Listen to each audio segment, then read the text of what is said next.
અરે સ્વામિનારાયણ. અરે તારીખ આજે 23 ને 23 જાન્યુઆરી 2026 રોજના અનુક્રમમાં આપણે આ વ્યાસસૂત્રનું શ્રીભાષ્ય જે છે તે જોઈએ છે.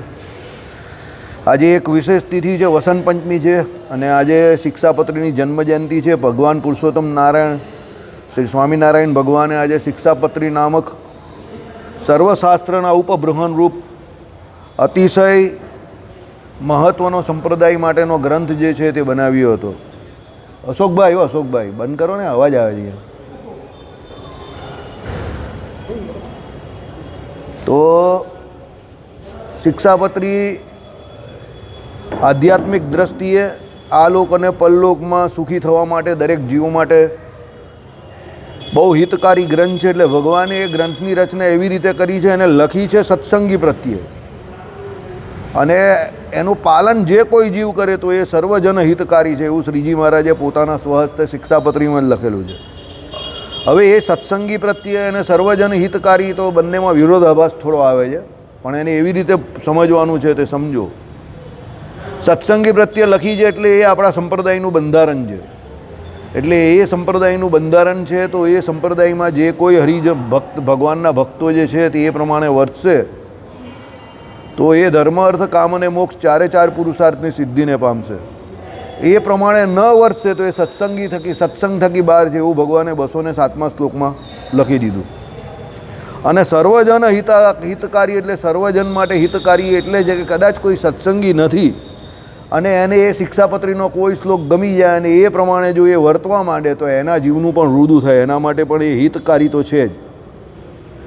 પરંતુ જે ઉદ્ધવ સંપ્રદાયના રામાનંદ સ્વામીકૃત ઉદ્ધવ સંપ્રદાયના આશ્રિત જે થયા છે અને એ જે આચાર્ય મહારાજશ્રી પાસે, ધર્મકુંડના આચાર્ય મહારાજશ્રી પાસે જેણે દીક્ષા લીધી છે, એટલે જે દીક્ષિત ભગવાનના ભક્તો, એટલે આપણા સંપ્રદાયના હરિભક્તો જે છે, એના માટે શિક્ષાપત્રી જે છે તે ગીતાજીથી કે મુસ્લિમ માટે જે કોઈ કુરાન કેવું કે ઈસાઈ માટે જે કોઈ બાઇબલ કેવું તે એનાથી કોઈ ઓછું નથી. કારણ કે એનાથી તમને આ લોક અને પરલોકને વિશે નિશ્ચય પરમ સુખ મળશે. એ ભગવાન શ્રી હરિના દસ્તાવેજ છે. જીવતો જાગતો ભગવાન શ્રી હરિનો કોઈ દસ્તાવેજી પુરાવો હોય તો એ શિક્ષાપત્રી છે. બરાબર? એટલે એ શિક્ષાપત્રીની આજે જન્મજયંતિ છે તો બે શબ્દ તો એ શિક્ષાપત્રી પ્રત્યે બોલવા જ જોઈએ. એના માટે એટલા માટે અમે બોલ્યા. બાકી આમ શિક્ષાપત્રી માટે તમે ગમે એટલું બોલો ઓછું છે. કારણ કે એ એક એવો ગ્રંથ છે કે એની અંદર તમારા સર્વાંગી વિકાસની દરેક બાબત લખેલી છે. તમે એ શિક્ષાપત્રી પ્રમાણે વ્યવહારિક કામકાજને વિશે વર્તો તો તમે કોઈ દિવસ આ લોકમાં વ્યવહારને વિશે દુઃખી ન થાવ, અને એ શિક્ષાપત્રી પ્રમાણે તમે આધ્યાત્મિક જગતમાં વર્તો તો તમારો નક્કી મોક્ષ થાય. એટલે એ શિક્ષાપત્રી એક એવો ગ્રંથ છે કે જે આપણે કહીએ ને ઓલ એન્ડ સોલ, એટલે હુલ ઇન સોલ, એટલે તમે એક જ કોઈ ગ્રંથ હોય કે જેની અંદર બધું જ આવી જાય એવું કોઈ કહે તો એ શિક્ષાપત્રી છે. આપણે જે ભણતા હતા ત્યારે પેલી 21 પ્રશ્નોવાળી જે અપેક્ષિત આવતી હતી ને, એવું કામ એ શિક્ષાપત્રીનું છે. એટલે શિક્ષાપત્રીની આજ્ઞાનું પાલન થાય એનો પૂરેપૂરો દાખલો એ જીવે કરવો જોઈએ. પછી કોઈ એવું કહે કે ભાઈ અત્યારે પડે એવી નથી, આમ છે તેમ છે, તો એનો મતલબ એવો થયો કે આપણે એ ભગવાનની આજ્ઞા કરતાં વધારે આ લોકના તુચ્છ સુખ જે છે એમાં વધારે વિષય વાસના વધારે છે. એટલે એ વિષય વાસનાને લઈને આપણે એ શિક્ષાપત્રીની મહામૂલ્યમાન જે ભગવાન શ્રી હરિની આજ્ઞા જે છે એનો લોપ કરીએ છીએ. બાકી જો ભગવાન શ્રી હરિના આપણે સત્સંગી એટલે દાસ થયા હોઈએ ભગવાનના જ, તો પછી એ ભગવાનની શિક્ષાપત્રી જે છે તે પાળવામાં મને નહીં લાગતું કે આપણે કોઈ પ્રોબ્લેમ આવતો હોય કે કોઈ અડચણ આવતી હોય. પણ અડચણ કાં આવે છે કે આપણે આપણું પોતાના મનનું ધાર્યું કરવામાં વધારે આનંદ અનુભવીએ છીએ અને શિક્ષાપત્રી કે એ રૂપે વર્તવામાં આપણે બંધન લાગે છે. એટલે આપણે બંધનમાં રહેવા નથી માંગતા. દેહાભિમાનને કારણે, અજ્ઞાનને કારણે આપણે એ શિક્ષાપત્રીનો જોઈએ એવો આદર કરતા નથી, અને એને કારણે આપણે જોઈએ એવા સુખી પણ હોતા નથી. બાકી જો એ શિક્ષાપત્રી પ્રમાણે વર્તે તો ભગવાનની આજ્ઞા મુજબ તમે આ લોકને પરલોકને વિશે નિશ્ચય મહાન મોટા સુખને પામો. એટલે એવો પ્રયત્ન હંમેશા કરવો જોઈએ કે શિક્ષાપત્રી પ્રમાણે વર્તાય, બહાનાબાજી ના કરવાની. સમજો, એક બહુ જોરદાર અંગ્રેજીમાં કહેવત છે, the winner always have a plan and the loser always have an excuse. એનો અર્થ એવો થાય કે જેને જીતવું છે, કે જે જીતનાર છે, એની પાસે હંમેશા એક પ્લાન હોય કે આ પ્રમાણે હું કરીશ તો મારું કામ થઈ જશે. અને જે હારેલો છે એની પાસે હંમેશા એક બહાનું છે કે આ તો આનું આમ થઈ ગયું ને એટલે હું હારી ગયો, બાકી હું જીતેલો જ હતો. સમજ્યા મારી વાત? એટલે તમારે શિક્ષાપત્રી પાળવી છે તો તમારી પાસે પ્લાનિંગ હોવું જોઈએ કે મારાથી અત્યારે આટલી આજ્ઞા લોપાઈ છે, તેમાંથી આટલી આજ્ઞા તો બહુ સરળતાથી પાડી શકાય એવી જ, પણ આ આજ્ઞામાં મારું ધ્યાન નહીં ગયું એટલે હું નથી પાડતો, તો આને ધ્યાનથી પાડીશ. એમ કરશો તમે તો તમારા જીવનકાળ દરમિયાન કદાચ એવું બનશે કે તમે 212 શિક્ષાપત્રીના શ્લોક છે તે બધા પાડશો. મને એટલો વિશ્વાસ છે તમારા પ્રત્યે, કારણ કે એમાં એટલું અઘરું કંઈ છે જ નહીં કે જે ન પડે. શિક્ષાપત્રીમાં એટલું અઘરું કંઈ છે જ નહીં કે જે ન પડે. જેને મોક્ષ કરવો છે એના માટે, પણ જેને મોક્ષ સિવાય બીજી બધું વાસનાઓ છે એને લઈને શિક્ષાપત્રી નહીં પડતી. સમજો? એટલે તમે ભગવાન કરતાં બીજી બાબતને વધારે મહત્ત્વ આપવા જાઓ છો, એને કારણે શિક્ષાપત્રીની આજ્ઞા લોપો છો. બાકી શિક્ષાપત્રીની આજ્ઞા લોપાય એવી કોઈ શક્યતા મને નહીં દેખાતી જેને મોક્ષ કરવો હોય એના માટે. તમને એવું લાગે કે આ વધુ પડતું બોલે છે, પણ આ હું વધુ પડતું નથી બોલતો. તમે જ્યારે શિક્ષાપત્રીની આજ્ઞા વાંચતા હશો અને તમે જ્યારે એવું અનુસંધાન રાખો કે મારે મોક્ષ કરવો છે, તો તમને એ આજ્ઞા ધીરે ધીરે બહુ સરળ લાગવા માંડશે કે આટલામાં મોક્ષ મળી જાય એવું છે, આ જીવનથી છૂટાય એવું છે, આ પિંડ છૂટે એવું છે, ને એનામાં આટલું જ કરવાનું છે. 212 શ્લોકની ખાલી શિક્ષાપત્રી પાડવાની છે, ડેમ ઇઝી, એમ કરીને તમને સરળ લાગવા માંડશે. પણ તમે જ્યાં તમારી પોતાની પ્રકૃતિ પ્રમાણે વર્તવાની વાત કરશો તો તમને એક એક શ્લોક એક એક મણનો લાગશે. પછી સમજ પડે છે હું જે કહું તે? આ પેલી જ વાત છે કાંદા લસણ વગરની ને કાંદા લસણવાળી. જેને કાંદા લસણ આસાનીથી છોડી દીધા છે એના માટે કાંદો લસણ કોઈ વસ્તુ જ નથી. આ સભામાં જે અત્યારે બેઠેલા છે તે અને જે લોકો સાંભળતા હશે તે, જે લોકોએ કાંદા લસણ છોડી દીધા છે એના માટે આ દુનિયામાં કાંદા લસણ છે જ નહીં. સમજો? પણ જેણે નથી છોડ્યા એના માટે એ બહુ મોટો 1 લાખ 1 મણ વજન હોય ને એટલો ભાર છે કાંદા લસણ છોડવાના. કેમ? એની રસના ઇન્દ્રિયો ઉપર બહુ મોટું નિયંત્રણ આવી હશે, એનાથી બહારનું ગમે તેમ ખવાશે નહીં. લાડી પર જે મળે ને લસણવાળી ચટણી કે કાંદાવાળું જે કંઈ ભજીયા પાતરા ઢોકળા જે કંઈ હશે તે, મને તો અત્યારે કંઈ એનો બહુ વિષયનું એ નોલેજ નથી, બરાબર? હોટલમાં જઈને જે કોઈ ચટાકા ફટાકા એને કરવાના હશે એનાથી થશે નહીં, એટલા માટે એ કાંદો લસણ એનાથી છૂટશે નહીં. પણ જેને કાંદો લસણ છોડી દીધો તો આપણા જેવા માણસને કોઈ એમ કે કાંદો લસણ, તો કાંદો લસણ આપણે કોઈ વસ્તુ જ નહીં લાગતી.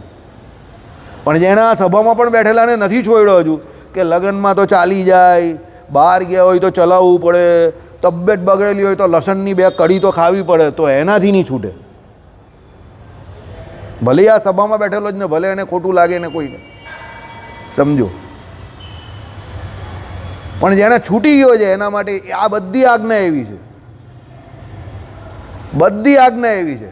જેને ભગવાનનું મહાત્મ્ય છે, જેને છૂટી ગઈ છે એના માટે કંઈ અઘરું છે જ નહીં. પણ જેને નથી છૂટી એને એ બહુ 1 મણ વજન હોય ને ઉચકવાનું, 20 કિલો એવું વજન લાગશે એને. આ મેં તમને એક ઉદાહરણ આપ્યું. બીજું એક ઉદાહરણ, કોઈને ગાળ તો ક્યારેય ન દેવી. હવે જે ગાળ બોલતો જ નહીં હશે એના માટે એ આજ્ઞા બહુ ઇઝી થઈ ગઈ કે ગાળ કા બોલવાની વસ્તુ હોય તો આખા દિવસમાં એક પણ ગાળ નહીં બોલતો હું તો એમ. પણ જેનાથી બોલાઈ જતી હશે એ વિચાર કરતો હશે કે આપણાથી બોલાઈ જાય છે, તકલીફ છે. પછી એ ઘરમાં બોલતો હોય, બહાર બોલતો હોય, અંદર બોલતો હોય, ઉપર બોલતો હોય, નીચે બોલતો હોય, અલગ વાત છે. છોકરાને ધમકાવવા પણ બોલતો હોય, પણ ગાળ બોલે છે ને એટલે ગાળ બોલે છે, વાત પૂરી થઈ ગઈ. મંદિરે બોલે છે, કોઈ હરિભક્તને બોલે છે, કે પછી કોઈ કામ કરવાવાળા પેલા શું કહેવાય કે ઝાડુ મારવાવાળાને બોલે છે, કે પોતાને ત્યાં કામ કરતા પ્યુનને બોલે છે કે બહુ મોટો શેઠ છે ને એ દેખાતું નથી 2 કરીને આપતો હોય. સમજો? એટલે એના માટે એ બહુ 20 મણની આજ્ઞા થઈ ગઈ. ખાલી ગાળ તો વાતે વાતે બોલાઈ જાય છે તો એ નહીં, એનાથી ન છૂટશે. પણ જો એ એના માટે પ્રયત્નશીલ રહે કે ના મારે ગાળ નહીં બોલવી ને ગાળ બોલું તો એક ગાળ બોલું તો મારે આ પ્રમાણે મારી જાતને સજા કરવાની, તેમ સજા કરતો થઈ જશે તો ગાળ બોલાતી બંધ થઈ જશે. અને ગાળ બોલવાનું કોઈએ બંધ કરવું હોય ને તો જેમ બને તેમ વધારે એણે પબ્લિક સ્પીકર બનવાની કોશિશ કરવાની. જાહેરમાં એ વાતચીત કરવાનું ચાલુ કરશે એટલે ગાળ બોલવાની છૂટી જાય, સમજો. અને આ આજ્ઞા પણ એવી જ છે, ગાળ ન બોલવી એ કંઈ બહુ અઘરું કામ છે, બહુ કઠણ કામ છે? ના, ગાળ નહીં બોલવાની, સિમ્પલ વાત છે. એમાં કાં કોઈને 1000 રૂપિયો કે લાખ રૂપિયા આપવાનો જ કે લેવાનો છે? નથી બોલવાની તો નથી બોલવાની, વાત પૂરી થઈ ગઈ. પણ જે બોલતા હશે એના માટે બહુ અઘરું છે, બહુ કપરું કામ છે, એ બોલાઈ જ જાય એનાથી. બરાબર? આવી જ બધી આજ્ઞા છે, એકે એક આજ્ઞા આવી જ છે. બરાબર? કે ભાઈ તમે જે કોઈ આજ્ઞા પાડતા હશો એ તમને બહુ સરળ લાગશે, પણ જે ન પાડતા હશો એ આજ્ઞા તમને બહુ અઘરી લાગતી હશે. એટલે આમાં એક જ વસ્તુ કરવાની જરૂર છે, એનો દાખલો રાખો, એનો હિસાબ રાખો કે આ આજ્ઞા મારાથી પડાતી નથી, હવે પાડવી છે. જો મારાથી એક દસમ સ્કંદવાળી આજ્ઞા નહીં પડાતી હતી, વર્ષો વર્ષ વાંચવાનું કહ્યું જ ને તે, એટલે મને શું થયું કે હું એકલો વાંચવા જઈશ ને તો પાછું બંધ થઈ જશે. એટલે મેં શું કરી નાખ્યું, એનું જાહેરમાં આમંત્રણ કરી નાખ્યું કે ભાઈ મારે રાજે રોજ રાત્રે આ સમય પર ઓનલાઈન બેસી જ જવાનું. એટલે મારી તો આજ્ઞા પડી ગઈ અને એ ભેળા લોકો પણ સાંભળતા થઈ ગયા, એટલે મારી આજ્ઞા એક પડી ગઈ સહેજે સહેજે.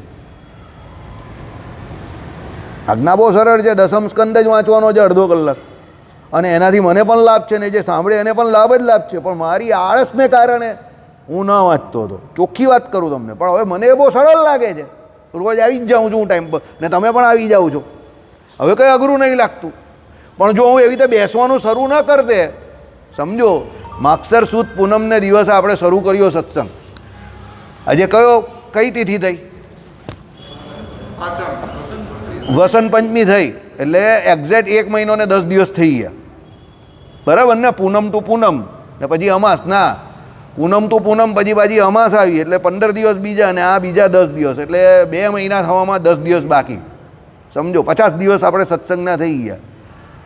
ટેકનિકલી જે કંઈ ફોનમાં ખરાબી, એકાદ દિવસ આમ ગયો તેમ ગયો, એને છોડીને સત્સંગમાં ભગવાનની કૃપાથી કોઈ બીજી તકલીફ પડી, ચાલુ થઈ ગયો ને દસમ સ્કંદ. એટલે તમે એને હાથ પર લેવો ને એવું વિચારો કે ચાલુ કરવું છે તો થઈ જાય. એક આજ્ઞા પડાતી થઈ ગઈ ને ભગવાનની, વર્ષો વર્ષ એકવાર વાંચવો કાં સાંભળવો, તમારા સંભળાતો થઈ ગયો, મારો વંચાતો થઈ ગયો. પણ એ પહેલાં આજ્ઞા લોપાતી જ હતી, મારી પણ લોપાતી હતી, કદાચ અહીંયા બેઠેલા 80% લોકોની લોપાતી હશે. એવા કેટલા હશે કે જે વર્ષો વર્ષ એકવાર વાંચતા હશે, સમજો. એટલે એને હાથમાં લીધું તો કામ થઈ ગયું. આઈડિયા આવે છે હું તમને જે કહું જ તે. એટલે આનો મતલબ એવો થાય કે આજ્ઞા ભગવાનની કોઈ અઘરી નથી, પણ તમારે એને હાથમાં લેવાની જરૂર છે. હવે હાથમાં કેમ લેવાય, કોનાથી લેવાય? કે જેને પોતાના જીવનું કલ્યાણ કરવું છે.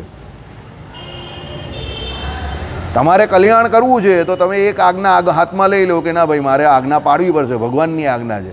કારણ કે ભગવાનની આજ્ઞા વગર ભગવાનના ધામમાં તો હું જવાનો નથી. તમારા ઘરમાં મારે આવવું હોય તો તમારી આજ્ઞા તો લેવી પડે ને. હું કહું તમારે ત્યાં આવું છું ભાઈ, તમે હા પાડો કે છું તો, ને બાકી એમને તમારી આજ્ઞા વગર થોડું હોય. તો ભગવાનના અક્ષરધામમાં તો ભગવાનનું ઘર થયું ને, તો એમની આજ્ઞા પાડ્યા વગર થોડું જવાનું છે. બરાબર? તો એ ભગવાનની આજ્ઞા છે એમ માનીને હું પાળવાનો પ્રયત્ન કરું તો એ પડાવવા માટે 1-2 વાર કદાચ તૂટે, પણ પ્રયત્નશીલ રહું તો પછી એ કાળે કરીને ચાલુ થઈ જાય. સમજો, 35 વર્ષ પહેલાં ફળિયામાં અમે લોકો જે રમતા હતા અને જેવું જીવન જીવતા હતા, 35 વર્ષ પછીના અત્યારના જીવનમાં અને એ જીવનમાં કેટલો ફરક છે તમે જોઈ લો. મને જ કોઈ મળવા આવે તો મને વિચારી નહીં શકતો ને કે આ માણસ કાં પહોંચી ગયો. તમે તો બહારનાની વાત કરો છો, આ લોકોના ઘરના જ રાજુભાઈ જરીવાળા, તે અમારા ઘરે કીર્તન માટે આવતા હતા અને અમે લોકો બહાર બેસી રહેતા હતા. અમે અમારા ઘરમાં જ કીર્તનમાં નહીં બેસતા હતા અને રાજુભાઈ બહારથી આવીને બેસતા હતા. એ રાજુભાઈ હવે શું કહે છે કે હું ભજન કરવા આવતો હતો ને હું તમને સલાહ આપું તો તમે લોકો અમને કહ્યું કે ચાલ તું આમાં બેસી જા, અમારી જોડે મજા આવશે. અને એમ કે આજે આખી કહાની ઉલટી થઈ ગઈ. આજે મારે ભાગતા ભાગતા અમુક ફરી સાંજે મંદિર આવવું પડે છે, સમજો. એટલે સત્સંગમાં આવવાથી ઘણો બધો ફરક પડે છે. આજે હરિપ્રકાશ શાસ્ત્રીએ કથામાં પણ એ જ કહ્યું, એકાદશ સ્કંદની કથા જે વાંચતા હતા કે ભગવાને જે 9 પ્રકારની ભક્તિ કહી છે એમાં પહેલી શ્રવણ ભક્તિ કેમ નંબર 1 પર છે? કારણ કે એ શ્રેષ્ઠ ભક્તિ છે. કારણ કે તમારામાં જે રૂડા ગુણ આવે છે ને તે સત્સંગે કરીને, શ્રવણ ભક્તિએ કરીને જ આવે છે. મારામાં પણ એને કરીને જ આવે છે. કારણ કે જો તમારી શ્રવણ ભક્તિ દ્રઢ ન હશે ને તો તમારામાં રૂડા ગુણ નહીં આવશે. મૂર્તિ બોલવાની નથી, માઇન્ડ ઇટ. તમે 40-50 વર્ષથી મંદિરે આવો તો નારાયણ મુનિદેવ કોઈ દિવસ બોલ્યા તમારી જોડે? કે કોઈ બીજા જોડે બોલ્યો હોય ને તમે કાનમાં સાંભળું? ના. નારાયણ મુનિદેવ કે રાધા વિહારી લાલજી બોલવાના નથી, ઘનશ્યામ મહારાજ પણ બોલવાના નથી. બોલે કોણ? શાસ્ત્ર અને સાધુ જે કથા કરતા હોય તે બોલે. હવે એની પાસે બેસીને આપણે શ્રવણ ભક્તિ કરીએ તો આપણામાં રૂડા ગુણ આવે, નહીં તો 1000 દિવસ પણ તમે રોજ મંદિર આવ્યા કરો અને જાઓ, સત્સંગ ન કરો તો ગેરંટી એક દિવસ તમે આવતા બંધ જ થશો. કારણ કે હજુ તમને મહાત્મય નથી ને, એટલે સત્સંગનો પ્રભાવ નથી તમને, એટલે ભક્તિ જે છે તે ગમે ત્યારે પડી જવાની. સમજો? એટલે સત્સંગ કરવો બહુ જરૂરી છે. એટલા માટે હું તમને કહું છું કે શિક્ષાપત્રીની આજ્ઞા જે છે એની પર ધ્યાન આપો કે આ આજ્ઞા નથી પડતી. પછી એને શું છે, યુનિવર્સલ બનાવો કે આને કેવી રીતે એવી બનાવી દઉં કે એકદમ સરળતાથી પડે.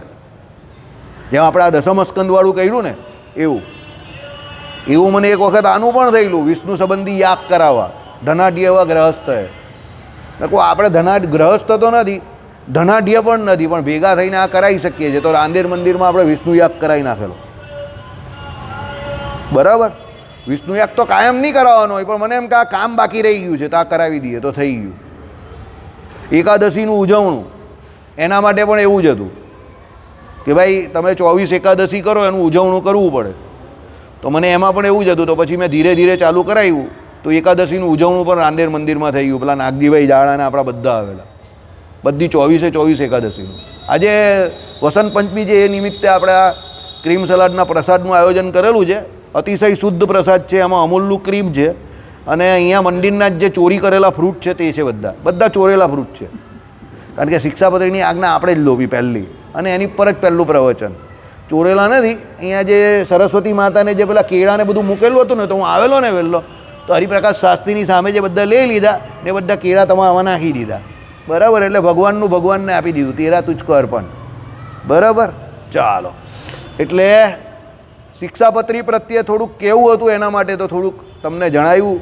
આપણે આ શ્રીભાષ્ય તો ચલાવીએ જ છે, પણ આજે દિવસ એવો છે કે મારાથી રહેવાયું નહીં શિક્ષાપત્રી માટે કંઈ કહ્યા વગર. એટલે મને એવું લાગ્યું કે કહેવું જોઈએ, કારણ કે મેં ઘણા જોડે બહાર વાત કરી છે ને, તો લોકોને એવું લાગે છે કે શિક્ષાપત્રી અત્યારે આ યુગમાં પડે એવી નથી એમ. ઘણા લોકો એવી રીતે વાત કરે છે કે ભાઈ લાંચ રિશ્વત લેવી નહીં કોઈની, તો બધા કહે કે અપાય તો ખરી ને એવું બધું કહી પાછા. અરે ભાઈ લેવી નહીં તો આપવાની પણ ન હોય ને, એટલે તમે આપવાની વાત કરો છો એટલે એનો મતલબ એવો છે કે તમને તમારા વ્યવહારિક કામમાં ભગવાન કરતાં વધારે વિશ્વાસ છે. કારણ કે તમે આપો તો કોઈ લે છે ને, તો તમને લેવાની ના પાડી તો એનો મતલબ શું છે? તમારે ભ્રષ્ટાચાર નહીં કરવાનો, તો ભ્રષ્ટાચારના ભાગી પણ તમારે નથી બનવાનું ને, તો તમારે કોઈને આપવાની પણ નહીં. સરકારી કર્મચારીને તમે ભ્રષ્ટાચાર રૂપે કે લાંચ રિશ્વત રૂપે જે કંઈ પણ આપો તે ખોટી બાબત છે. કારણ કે એ ભ્રષ્ટાચારને તમે પોષણ તેનું કરો જ છો ને, એટલે અધર્મનું પોષણ તો તમે કરો જ છો ઇનડાયરેક્ટલી. એટલે લાંચ રિશ્વત લેવી પણ નહીં અને આપવી પણ નહીં. કોઈ મંદિરનું કામ હોય કે કોઈ એવું મોટું ધર્મનું કામ હોય તો પણ ભગવાનનું કામ ભગવાન પર છોડી દેવું, પણ લાંચ રિશ્વત નહીં આવી. હા, તમે એને મંદિરે બોલાવો, ઠાકોરજીનો પ્રસાદ જમાડો. નરેન્દ્ર મોદી સાહેબ અહીંયાના CM હતા ત્યારે આચાર્ય તેજેન્દ્ર પ્રસાદ દાસજીએ એમને અમદાવાદમાં નરનારાયણ દેવનો પ્રસાદ ગ્રહણ કરવા માટે બોલાવેલા. અને અંદર જે નરનારાયણ દેવનો અંદરનો પેલો જે બહારનો રૂમ છે ને, ત્યાં જ એમને ઠાકોર જમાડવા બેસાડેલા મોદી સાહેબને, ને મહારાજશ્રી પોતે પણ બેઠેલા. તો મહારાજશ્રી એમને 2 વાર સાહેબ બોલ્યા. કોને? મોદી સાહેબને. એટલે મોદી સાહેબનું જરા પિત્તો ગયો. એટલે મોદી સાહેબ કે જો સાહેબ હું બહાર હોઈશ, પણ અહીંયા તમારી સામે અને આ નરનારાયણ દેવ સામે હું સાહેબ નથી, એટલે મને અહીંયા સાહેબ નહીં કહેતા.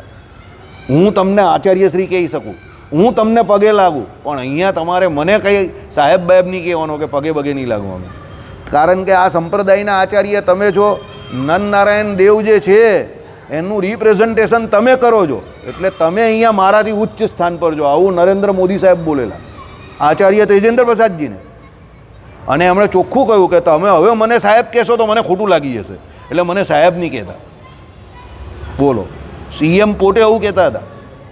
આવો આપણા નરનારાયણ દેવનો અને આપણા ધર્મકુંડના આચાર્યનો પ્રભાવ છે. સમજો કે CM પોતે, ચીફ મિનિસ્ટર પોતે એવું કહે કે મને તમે નરનારાયણ દેવની આગળ સાહેબ નહીં કહેવું. એની વાત સાચી છે કે ભાઈ રાજા છે, ગુજરાત પ્રદેશના એ રાજા હતા ત્યારે, નો ડાઉટ, એ વાત સાચી છે. પણ નરનારાયણ દેવ તો આખા ભારત અને આખા અનંતકોટી બ્રહ્માંડના રાજા છે. તો એની સામે તો મોદી સાહેબને આવી ગયો અશોકભાઈને, એ તો હાથ પારે પાછું, બીજું ત્રીજું બી ઉલકાઈ વાત કરે. ના ના, એટલે કંઈ નહીં. ઓકે, એટલે એ પ્રમાણે શું છે કે ભાઈ આપણા દેવની એટલી પ્રતિષ્ઠા છે, સમજો. તમે લીધું ના? Okay, sugar. આપણા દેવની આટલી પ્રતિષ્ઠા છે, સમજો. એટલે આપણે પણ એ પ્રમાણે શિક્ષાપત્રીની આજ્ઞા પાડીને આપણા દેવની પ્રતિષ્ઠા, આપણી પ્રતિષ્ઠા, સંપ્રદાયની પ્રતિષ્ઠા વધારવાની છે, ઘટાડવાની નથી. બરાબર? વલ્લભભાઈ પટેલે આપણી ભારત દેશની સંસદમાં શિક્ષાપત્રીને ટાંકીને કહ્યું કે આ સ્વામિનારાયણ ભગવાને બનાવેલી શિક્ષાપત્રી છે, જો આને અનુરૂપ કોઈ વર્તે તો એને બંધારણની જરૂર નહીં પડે.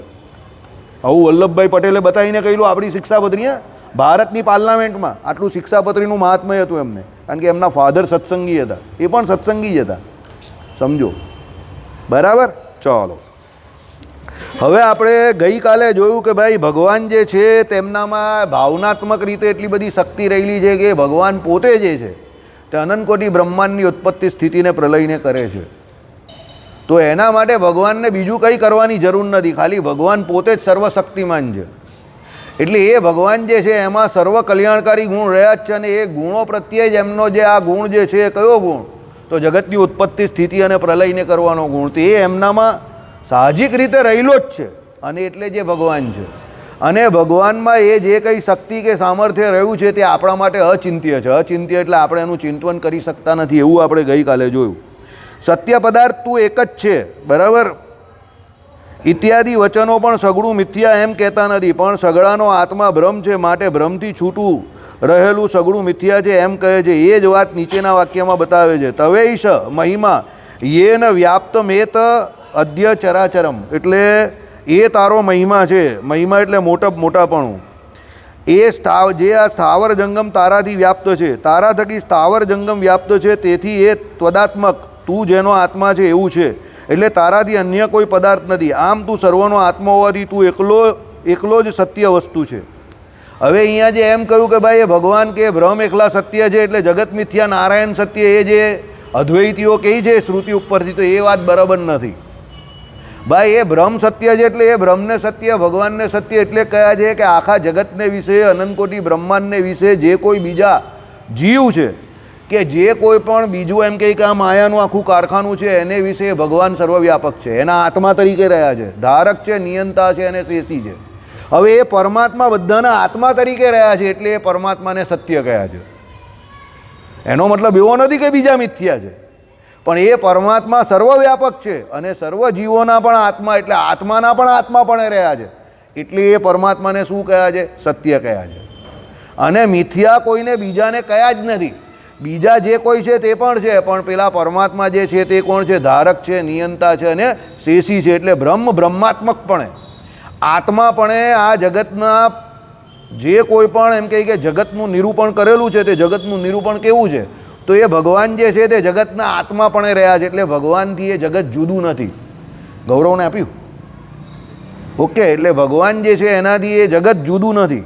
અને એ ભગવાન જે છે તે કોઈ એવા નથી કે ભાઈ એકલા જ છે.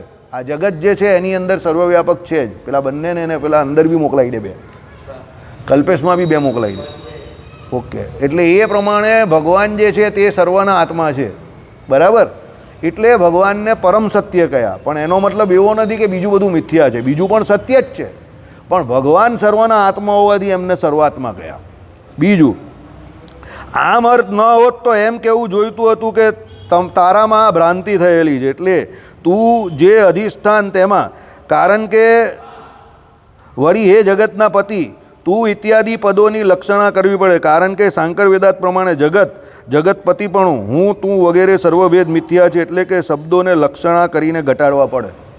એટલે અહીંયા શું કહ્યું? ભ્રાંતિ થયેલી છે. એટલે અને રમતમાં પૃથ્વી ઉપાડી લાવનાર ભગવાન મહાવરાની સ્તુતિનું પ્રકરણ ચાલે છે, એ વાતનો વિરોધ આવે. સાંકર વેદાંત પ્રમાણે પરમાર્થમાં સ્તુતિ એવું કાંઈ સંભવતું જ નથી. હવે સાંકર વેદાંતની તમે વાત કરો તો એમાં ભગવાનની સ્તુતિ જેવું કંઈ આવે જ નહીં, કારણ કે સ્તુતિમાં બધા ભગવાનના ગુણોના જ વખાણ કરેલા હોય. હવે એ લોકો તો ગુણો કોઈ માનતા જ નથી, તો પછી ભગવાન આખી પૃથ્વીને ઉચકીને વરા ભગવાન આવી અને એની જે સ્તુતિ કરી દેવતાઓએ તે સ્તુતિ શાંકર વેદાંત પ્રમાણે તો થાય જ નહીં, કારણ કે એ તો કોઈ ગુણોને માનતા જ નથી, બ્રહ્મને નિર્ગુણ માને છે.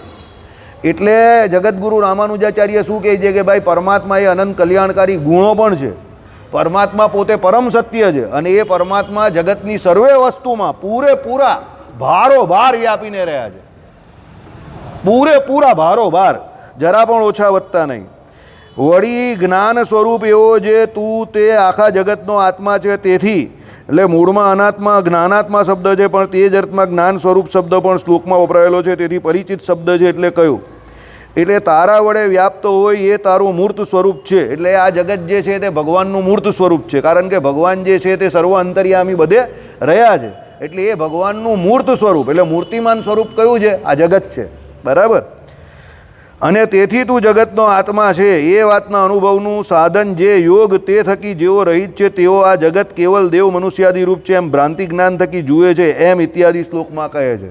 હવે જે યોગીને યોગ સિદ્ધ થયો છે અને જે સર્વેશ્વર એવા પરમાત્માને દરેક જગ્યા પર જોઈ રહેલા છે, એ યોગીને જે વસ્તુ દેખાય છે કે આ ભગવાન બધે વ્યાપક છે.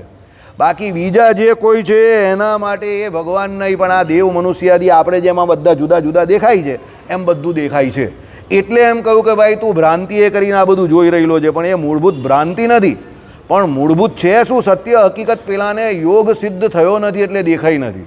જો એને યોગ સિદ્ધ થયો હોય તો ભગવાન તો બધે છે જ, એટલે એ પરમ યોગી જે છે એના માટે આ બધી વાત બરાબર છે. શ્રીપતિમ શ્રીધરમ સર્વદેવેશ્વરમ ભક્તિધર્માત્મજમ વાસુદેવમ અરે માધવમ, આ અંદર જ નાખી દેવો.